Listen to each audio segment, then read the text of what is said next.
नमस्कार, डेली 24 भारत देख रहे हैं आप। मैं हूं आपके साथ साहिल धुलिया। बुलेटिन की शुरुआत करेंगे।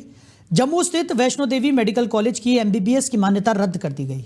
कॉलेज को पिछले साल ही एमबीबीएस कोर्स चलाने की मान्यता मिली थी।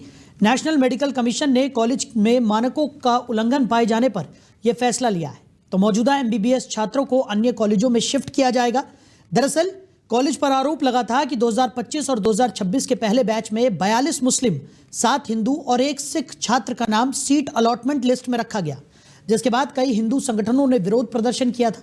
उन्होंने कहा था कि सीट बंटवारे में भेदभाव किया गया, हिंदू छात्रों की अनदेखी की गई, इसलिए एडमिशन लिस्ट तुरंत रद्द होनी चाहिए। साथ ही हिंदू संगठनों ने मांग की थी कि यह कॉलेज माता वैष्णो देवी के भक्तों के चढ़ावे से चलता है, इसलिए हिंदू छात्रों को प्राथमिकता मिलनी चाहिए।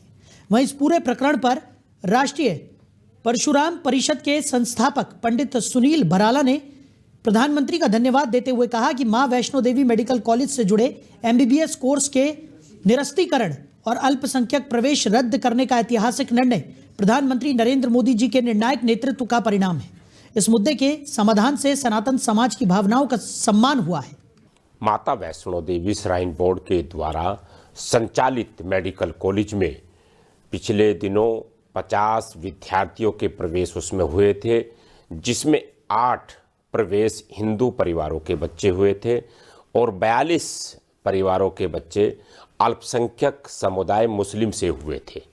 साथियों, इस मांग को लेकर के राष्ट्रीय परशुराम परिषद अनवरत मांग उठा रहा था कि माता वैष्णो देवी श्राइन बोर्ड के पैसे से संचालन मेडिकल कॉलेज में इस प्रकार की जो ये अनियमितता है और घोर एक दुर्भावना हुई है। एक समाज और एक समुदाय के 42 बच्चों को प्रवेश दिया गया 50 सीटों में से, और 8 बच्चों को हिंदू समुदाय के विद्यार्थियों को प्रवेश दिया गया। इस मांग पे राष्ट्रीय परशुराम परिषद अनवरत पत्राचार के माध्यम से भारत के माननीय प्रधानमंत्री श्री नरेंद्र मोदी जी को ज्ञापन के माध्यम से और जम्मू कश्मीर के प्रदेश अध्यक्ष श्री जीवानंद जी शर्मा और राष्ट्रीय प्रवक्ता के द्वारा जम्मू कश्मीर के अंदर धरना प्रदर्शन करने के उपरांत इस मांग को निश्चित रूप से मान लिया गया है। खबर पर ज्यादा चर्चा के लिए राष्ट्रीय परशुराम परिषद के संस्थापक पंडित सुनील भराला जी हमारे साथ जुड़ गए। सुनील जी, बहुत स्वागत है आपका। आपको बहुत बहुत धन्यवाद और आपको नववर्ष की भी बहुत बहुत शुभकामनाएं। भराला जी, जिस तरीके से ये बड़ा ऐतिहासिक फैसला यहाँ पर लिया गया है और अब जिस तरीके से तमाम जो हिंदू संगठन थे उनकी मांग यहाँ पर थी और उसके बाद ये ऐतिहासिक फैसला लेते हुए वैष्णो देवी मेडिकल कॉलेज की एमबीबीएस की मान्यता को रद्द कर दिया गया है, क्या कहेंगे इस पर सर? देखिए, आप इस बात को समझने की कोशिश करिए जी। जब ये यहाँ पर मेडिकल कॉलेज में जब प्रवेश दिए गए तो यहाँ 50 सीटें थी इस मेडिकल कॉलेज में, और जिसका नेतृत्व जो है माता वैष्णो देवी श्राइन बोर्ड के द्वारा ये मेडिकल कॉलेज चलता है जी। एमबीबीएस की 50 सीट मेरिट पर थी और एक इसको लेकर के जब बात खड़ी हुई है कि जब 50 सीटों में से 42 सीटों पर एक समुदाय के अल्पसंख्यक समुदाय मुस्लिम विद्यार्थियों का चयन कर दिया गया और 8 विद्यार्थी उसमें जो अपने हिंदू समुदाय के थे, सामान्य समुदाय से थे, उनको किया गया। उसी को लेकर के हमारे जम्मू कश्मीर के प्रदेश अध्यक्ष राष्ट्रीय परशुराम परिषद के अपने जो जीवानंद शर्मा जी हैं और राष्ट्रीय प्रवक्ता भी हैं, उनके माध्यम से इस बात को संज्ञान में लाया गया कि इस प्रकार का एक यहाँ पर जो है एक बड़ा स्कैम हुआ है और ये किस षड्यंत्र के तहत हुआ है, ये किसने किया है, इसका तो बाद में है, क्योंकि वहाँ सारा हिंदुओं का दान का पैसा चढ़ावे में चलता है और माता मेडिकल कॉलेज माता वैष्णो देवी के भक्तों का पैसा होता है। उस पैसे को उसमें लगाया गया और जम्मू छात्रों की जो वहाँ के जो पात्र छात्र थे, विद्यार्थी थे, जम्मू संभाग के छात्र थे और अपने हिंदू समुदाय के छात्र थे, उनकी अनदेखी की गई है। उसमें जो बिल्कुल मेरिट पर थे उसका बिल्कुल पूरी तरीके से इस विषय को लेकर के राष्ट्रीय परशुराम परिषद ने इसको टेक ऑफ करके पूरे को ज्ञापन दिया और ज्ञापन देने के बाद में जब इस संज्ञान में आया तो हमने राज्यों के सभी प्रदेश अध्यक्षों के माध्यम से कहा कि भाई इस पर आप इसको देखो और संज्ञान लो और माननीय प्रधानमंत्री श्री नरेंद्र मोदी जी को ज्ञापन दो जी और इसको संज्ञान में लाया जाए। माननीय प्रधानमंत्री जी के संज्ञान में वो पूरा विषय आया और उसको विरोध प्रदर्शन खूब वहां पर हुआ। जम्मू कश्मीर में धरने भी दिए गए जी और राष्ट्रीय परशुराम परिषद ने पत्राचार भी किया या प्रेस वार्ता भी की गई और हमने यहाँ दिल्ली जंतर मंतर पर भी एक बार दिल्ली प्रदेश के अध्यक्ष के द्वारा धरना दिया गया जी और इसको हटाने के लिए इसको निर्धारण किया जाए, इसका कोटा निर्धारण किया जाए।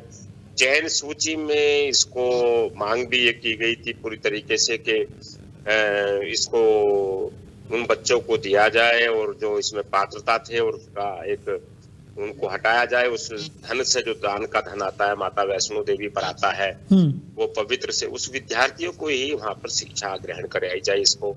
तो ये जो था NMC के द्वारा नेशनल मेडिकल कमीशन जो है जी इस विवाद के बीच में जब भारी विरोध हुआ तो उसने इसका औचक निरीक्षण भी किया जी और फिर उसको 2 जनवरी को 2026 MNC ने बुनियादी ढांचे और फैकल्टी की कमी की हवाला देते हुए कॉलेज के MBBS सत्र 2025-26 की अनुमति वापस की। तो ये मैं बधाई देता हूं मैं माननीय प्रधानमंत्री श्री नरेंद्र मोदी जी को जिन्होंने संज्ञान लिया और आदरणीय हमारे श्री अमित शाह जी जो देश के गृह मंत्री उन्होंने संज्ञान लेकर के तत्काल इस पर एक्शन लिया गया और जो है उन 50 छात्रों को अन्य सरकारी मेडिकल कॉलेजों में शिफ्ट किया जा रहा है और परिषद बिल्कुल स्पष्ट रूप से राष्ट्रीय परशुराम परिषद भगवान परशुराम और सनातन पर काम करते हुए अपनी इस बात को मजबूताई से खड़ा रखेगा और आगे भी कोई ऐसी कठिनाई आएगी तो उसके लिए मजबूताई से लड़ेगा। चलिए,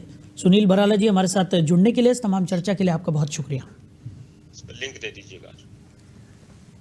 तो वैष्णो देवी मेडिकल कॉलेज की MBBS की मान्यता को रद्द यहाँ पर कर दिया गया है। स्टूडेंट्स दूसरे कॉलेज में शिफ्ट किए जाएंगे और एक ऐतिहासिक फैसला इसे करार दिया गया है। मुस्लिम छात्रों के एडमिशन पर यह पूरा विवाद शुरू हुआ था जिसके बाद काफ़ी ज़्यादा आक्रोशित यहाँ पर वहाँ के लोग भी नज़र आ रहे थे और उसके बाद अब ये बड़ा फैसला लेते हुए आपको बता दें कि स्टूडेंट्स को दूसरे कॉलेज में शिफ्ट किया जाएगा और वैष्णो देवी मेडिकल कॉलेज के MBBS की मान्यता को रद्द कर दिया गया है। आगे बढ़ते हैं। हापुड़ जिले के बहादुरगढ़ थाना क्षेत्र के लहडरा गांव में उस समय हड़कंप मच गया जब खेत में एक अज्ञात महिला का शव बरामद हुआ।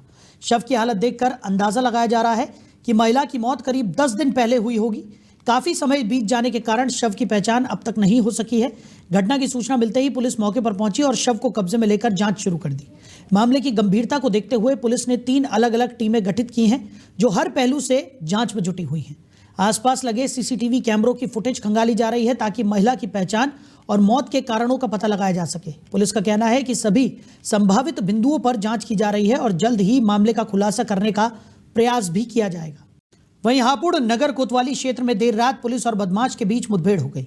पुलिस टीम चेकिंग अभियान के तहत इलाके में गश्त कर रही थी, तभी एक संदिग्ध बदमाश ने खुद को गिरता हुआ देख पुलिस पर फायरिंग कर दी। जवाबी कार्रवाई में पुलिस की गोली से बदमाश घायल हो गया और मौके पर ही उसे दबोच लिया गया।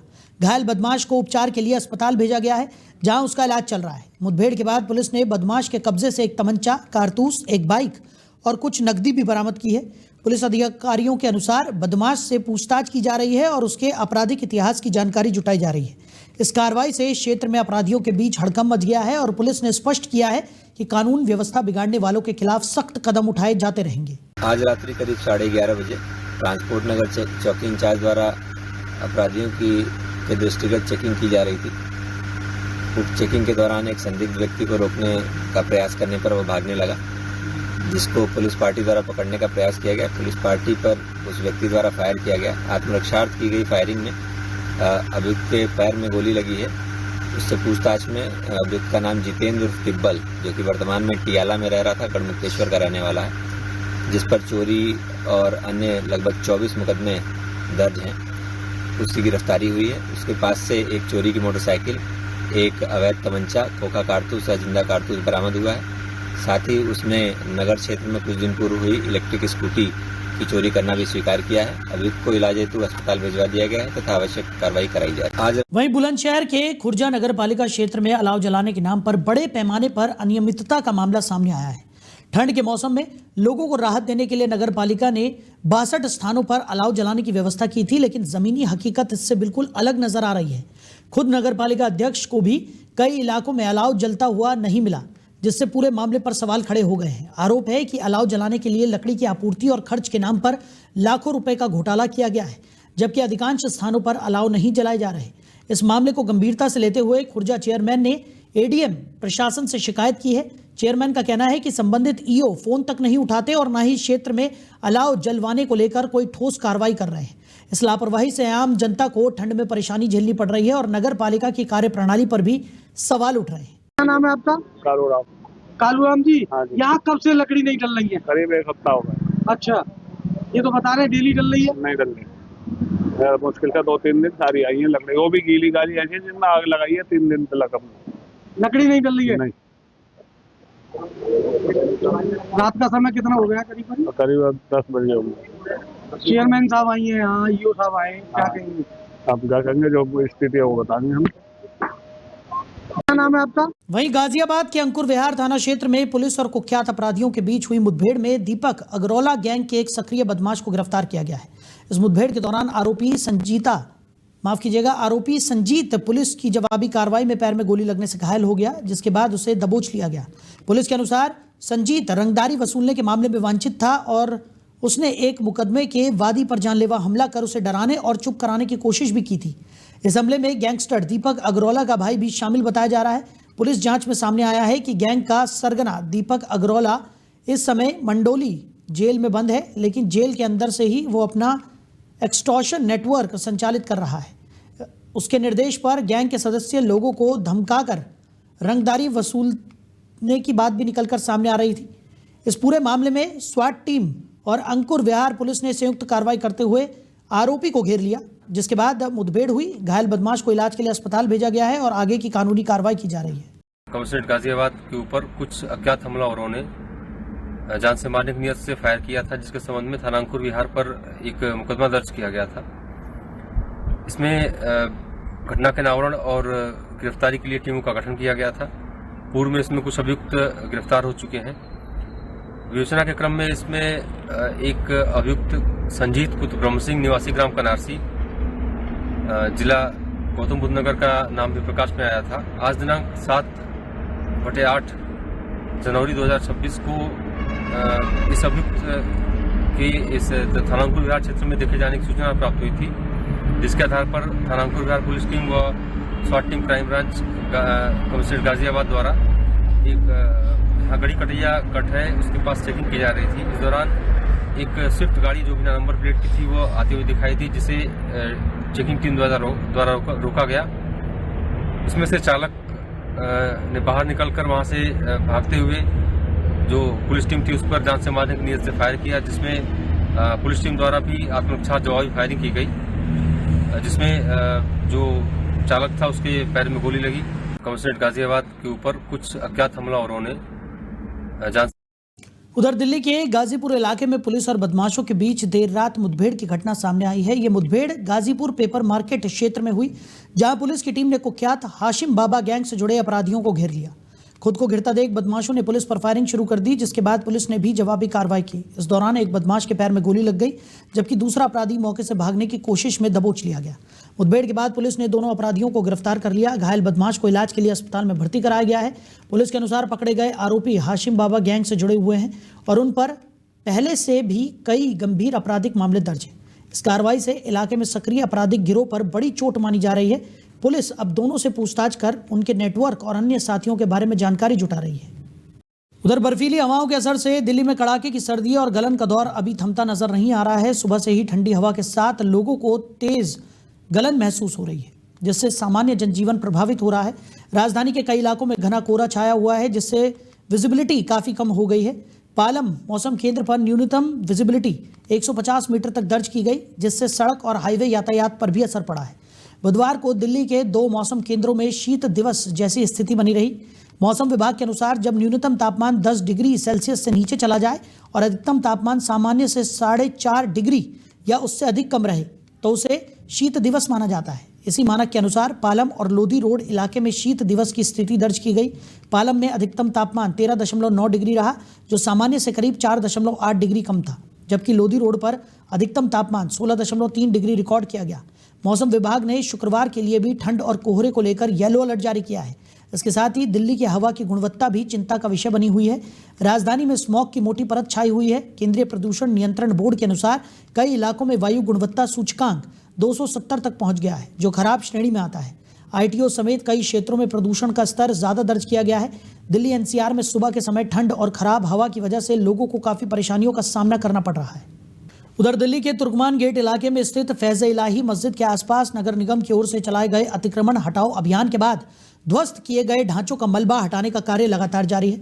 अभियान के दौरान अवैध कब्जों को हटाया गया था, जिसके बाद क्षेत्र में सफाई और रास्तों को सामान्य करने के लिए मशीनों और कर्मचारियों की मदद से मलबा साफ किया जा रहा है, ताकि यातायात और आम लोगों की आवाजाही सुचारू हो सके। इस बीच तुर्कमान गेट उपद्रव मामले में पुलिस ने बड़ी कार्रवाई करते हुए करीब 30 संदिग्ध पत्थरबाजों की पहचान कर ली है। पुलिस सूत्रों के अनुसार घटनास्थल के आसपास लगे सीसीटीवी कैमरों की फुटेज, वीडियो रिकॉर्डिंग और अन्य तकनीकी साक्ष्यों के आधार पर उपद्रवियों की पहचान की गई है। मामले में आगे की कानूनी कार्रवाई की तैयारी की जा रही है और जिम्मेदार लोगों के खिलाफ सख्त कदम उठाए जाने की संभावना है। इलाके में शांति व्यवस्था बनाए रखने के लिए पुलिस बल की तैनाती भी की गई है। वहीं ग्रेटर नोएडा के सूरजपुर थाना क्षेत्र में पुलिस और बदमाशों के बीच देर रात मुठभेड़ की घटना सामने आई है। चेकिंग के दौरान पुलिस की बदमाशों से ये मुठभेड़ हुई, आमना सामना हुआ, जिसके बाद दोनों ओर से फायरिंग हुई। इस मुठभेड़ में 2 बदमाशों के पैरों में गोली लगने से वो घायल हो गए, जिसके बाद पुलिस ने तत्परता दिखाते हुए दोनों घायलों को काबू में लेकर इलाज के लिए अस्पताल में भर्ती कराया। पुलिस ने मौके से चोरी की एक मोटरसाइकिल और एक अवैध तमंचा भी बरामद किया है। प्रारंभिक जांच में सामने आया है कि पकड़े गए बदमाश इलाके में चोरी की वारदातों को अंजाम देते थे और लंबे समय से पुलिस को उनकी तलाश भी थी। तो घटना की जानकारी मिलते ही भारी पुलिस बल मौके पर पहुंच गया और आरोपियों के आपराधिक रिकॉर्ड की जांच की जा रही है। पुलिस पूरे मामले की गहन छानबीन कर रही है और आगे की कानूनी कार्रवाई की जा रही है। ये आज सुबह थाना सूरजपुर पुलिस द्वारा चेकिंग की जा रही थी। चेकिंग के दौरान एक मोटरसाइकिल पे 2 लोग सामने से आते हुए दिखाई दिए, जिनको रोकने के लिए पुलिस ने इशारा किया। पुलिस द्वारा रोके जाने पे ये लोग अपनी मोटरसाइकिल घुमा के भागे। पीछा करने पर बदमाशों द्वारा पुलिस के ऊपर जानलेवा हमला करते हुए फायरिंग की गई। जवाबी कार्रवाई में दोनों बदमाशों के पैर में गोली लगी और उन्हें गिरफ्तार किया गया। इनके पास जो मोटरसाइकिल मिली वो बिना नंबर प्लेट की चोरी की मोटरसाइकिल पाई गई। इनके पास से नवादा मंदिर से के दान पात्र से चोरी किए गए रुपए बरामद हुए। तिलपता क्षेत्र के ही एक घर में इनके द्वारा चोरी की गई थी। चोरी किए गए सामान और रुपए इनके पास से बरामद हुए। एक 315 बोर का तमंचा, 2 जिंदा कारतूस और 2 खफा कारतूस इनके पास है। वहीं उत्तर प्रदेश के मुजफ्फरनगर जनपद में एक दिल दहला देने वाली घटना सामने आई है। भौरा कला थाना क्षेत्र के भौरा खुर्द गांव में मंगलवार शाम से लापता 8 वर्षीय मासूम समद का शव बुधवार सुबह उसके घर के पास ही स्थित गन्ने के खेत से बरामद किया गया। बताया गया कि समद पड़ोस में खेलने गया था और देर शाम तक वापस नहीं लौटा। परिजनों ने रात भर गांव और आसपास के खेतों में तलाश की और थाने में गुमशुदगी की सूचना भी दी, लेकिन कोई सुराग नहीं मिला। बुधवार सुबह खेत में शव मिलने की खबर से गांव में सनसनी फैल गई और परिवार में कोहराम मच गया। सूचना पर एसएसपी संजय कुमार वर्मा, पुलिस बल, फॉरेंसिक टीम और डॉग स्क्वाड के साथ मौके पर पहुंचे और जांच शुरू कराई। बच्चे के गले पर चोट के निशान पाए गए हैं, जिससे प्रथम दृष्टया हत्या की आशंका जताई जा रही है। पुलिस ने शव को पोस्टमार्टम के लिए भेजते हुए कई टीमों का गठन किया है और मामले के जल्द खुलासे का भरोसा भी दिया है। ये मेरा बच्चा गांव में पड़ोस में खेल रहा था और 4:30 बजे और 5:30 बजे वो माँ देखने के लिए गया। माँ नहीं मिला है बच्चा। मैं ढूंढ रहा था घर घर जाके, लेकिन कहीं नहीं मिला। फिर हम लोग गाँव में से थाने में पहुंच गए। सब लोग थाने में रिपोर्ट करवाई। फिर जितने खेत है सब खेतों में ढूंढा, कहीं नहीं मिला। रात में पूरी रात हो गई ढूंढते कहीं नहीं मिला। हमें सिर्फ इंसाफ चाहिए। आपके बच्चे का क्या नाम था और कब से गुम था? 4:30 कल 4:30 बजे से। क्या नाम था आपके बच्चे का? सम्मत हाँ? सम्मत जी। अब आप क्या चाहते हो? हमें इंसाफ चाहिए बस। देखिए, गन्ने के खेत में, ये भौरा खुर्द गांव है, थाना भौरा कला में। ये गन्ने के खेत में एक डेड बॉडी मिली है। करीब 8 साल का बच्चा है और जमील का बच्चा बताया जाता है ये। और शाम को ये खेल रहा था कुछ बच्चों के साथ, उसके बाद ये मिस हो गया था। इसकी फिर सूचना जो है थाने को मिलती है। थाने के आधार पर सभी अधिकारी यहाँ पर विजिट करते हैं, एसपी, आरएस, सीओ और सचो। मेरे द्वारा अभी इसका घटनास्थल का भी विजिट किया गया है। इसमें डॉग स्क्वाड और फॉरेंसिक टीम का इस्तेमाल किया जा रहा है, बाकी और भी टीमें लगाई गई हैं। जल्दी ही घंटा का पर्दाफाश कर दिया जाएगा। प्रथम दृष्टया हत्या प्रतीत हो रही है, बाकी पोस्टमार्टम और पंचायतनामा की कार्रवाई। ये मेरा तो मुजफ्फरनगर में लगातार बढ़ते सड़क हादसों ने पुलिस को सख्त कदम उठाने पर मजबूर कर दिया है। बीते वर्ष बड़ी संख्या में दुपहिया वाहन सवारों की मौत और गंभीर चोटों के मामलों को देखते हुए जनपद में हेलमेट अभियान शुरू किया गया है। इस अभियान के तहत बिना हेलमेट पहने किसी भी बाइक सवार को नेशनल और स्टेट हाईवे पर प्रवेश नहीं दिया जा रहा है।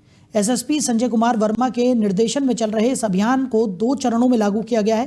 पहले चरण में लोगों को चेतावनी और जागरूक किया जा रहा है, जबकि दूसरे चरण में नियमों का उल्लंघन करने वालों पर कार्रवाई होगी। पुलिस का उद्देश्य चालान करना नहीं, बल्कि लोगों की जान बचाना और सड़क दुर्घटनाओं को कम करना है। माननीय मुख्यमंत्री जी की बेहद निर्देश हैं कि जो युवा हमारा है वही देश की शक्ति है, देश की शान है, ताकत है, उसी से विकास है, उसी से समाज बनता है ताकतवर, भारत समृद्धशाली होता है। इस परिदृश्य में कहना चाहूंगा कि विगत वर्ष में 407 बाइक एक्सीडेंट हुए, जिनमें 200 से ऊपर युवाओं की या तो मृत्यु हो गई या तो हैंडीकैप्ड हो गए, फिजिकली इनकैपेबल हो गए। बेहद दुख का विषय है। परसों भी इस प्रकार से एक घटना हुई थी, जिसमें एक बाइक पर पति पत्नी और बच्चे जा रहे थे और एक ट्रैक्टर के नीचे आ गए चलते चलते, जिससे 3 लोगों की बेहद दर्दनाक ढंग से मृत्यु हो गई। मैं आपके माध्यम से अपील करना चाहता हूं कि बाइक पर हेलमेट लगा के चले, नशे की हालत में गाड़ी ना चलाएं, स्टंट ना करें। मुख्यमंत्री जी की उधर नोएडा में चल रहे विशेष गहन पुनर्निरीक्षण अभियान के तहत मतदाता सूची में बड़ा बदलाव देखने को मिल सकता है। जिला प्रशासन ने मंगलवार को मतदाता सूची का ड्राफ्ट जारी कर दिया, जिसमें करीब 4.47 लाख मतदाताओं के नाम हटाए जाने की संभावना जताई गई है। जिले के सभी 794 मतदाता केंद्रों पर सूची का प्रकाशन कर दिया गया है, ताकि मतदाता स्वयं बूथ पर जाकर अपना नाम जान सके। यदि किसी का नाम सूची में नहीं है तो वो 6 फरवरी तक आवेदन कर सुधार या नाम जोड़ने की प्रक्रिया पूरी करवा सकता है। 4 नवंबर से जिले में यह विशेष अभियान लगातार चल रहा था, जिसके तहत करीब 1868 बीएलओ ने घर घर जाकर गणना पत्र वितरित किए। लोकसभा चुनाव की तैयारी के अंतर्गत जिले के कुल 18,65,673 मतदाताओं का सर्वे किया गया। अधिकारियों के अनुसार सभी गणना पत्र वितरित किए गए, लेकिन इनमें से केवल 14,18,202 फॉर्म ही डिजिटल रूप से जमा हो सके। अब तक 12,41,974 मतदाताओं की मैपिंग पूरी हो चुकी है, जिन्होंने अपने और अपने परिवार के वर्ष 2003 के दस्तावेज प्रस्तुत किए हैं। वहीं 1,76,228 ऐसे मतदाता हैं जिन्होंने 2003 से संबंधित विवरण नहीं दिया है। कुल मिलाकर लगभग 23.98% यानी कि 4,47,471 मतदाताओं को अनुपस्थित, स्थानांतरित या मृत की श्रेणी में रखा गया है, जिनके नाम मतदाता सूची से हटाए जाने की तैयारी है। जिन मतदाताओं ने जरूरी दस्तावेज नहीं दिए हैं, उन्हें चुनाव आयोग की गाइडलाइंस के अनुसार नोटिस भेजे जाएंगे। विधानसभा वॉर स्थिति देखें तो नोएडा विधानसभा में लगभग 2,09,050, दादरी में 1,64,157 और जेवर विधानसभा में 74,264 मतदाता अनुपस्थित श्रेणी में पाए गए। नोएडा के सबसे पॉश माने जाने वाले सेक्टर 18 मार्केट में खाद्य विभाग ने बड़ी कार्रवाई करते हुए कई रेस्टोरेंट और फूड स्टॉल पर छापेमारी की। ये कार्रवाई ग्राहकों की लगातार मिल रही शिकायतों के बाद की गई, जिनमें महंगे दामों पर खराब और अस्वच्छ खाना परोसे जाने का आरोप लगाया गया था। छापेमारी के दौरान खाद्य विभाग की टीम ने कई रेस्टोरेंट और फूड कोर्ट का निरीक्षण किया, जहां साफ सफाई की स्थिति बेहद खराब पाई गई। जांच में कई जगह रसोई में गंदगी, खुले में रखे खाद्य पदार्थ और स्वच्छता नियमों की अनदेखी सामने आई। कुछ रेस्टोरेंट में वेज और नॉनवेज खाद्य सामग्री को एक साथ रखा गया था, जो नियमों का सीधा उल्लंघन है। खाद्य विभाग की टीम ने संबंधित प्रतिष्ठानों को निर्देश दिए हैं और नियमों के अनुसार आगे की कार्रवाई की जा रही है। विभाग ने साफ किया कि उपभोक्ताओं के स्वास्थ्य से किसी भी तरह का समझौता बर्दाश्त नहीं किया जाएगा और इस तरह की जांच आगे भी जारी रहेगी। सरकार का जैसा कि आपने बताया सख्त निर्देश है कि किसी भी तरीके का दूषित खाद्य पदार्थ आम जनता की थाली में न जाने पाए, और सरकार का ये भी सख्त निर्देश अधिकारियों के लिए है कि किसी भी तरीके की खानापूरी की कार्रवाई ना की जाए।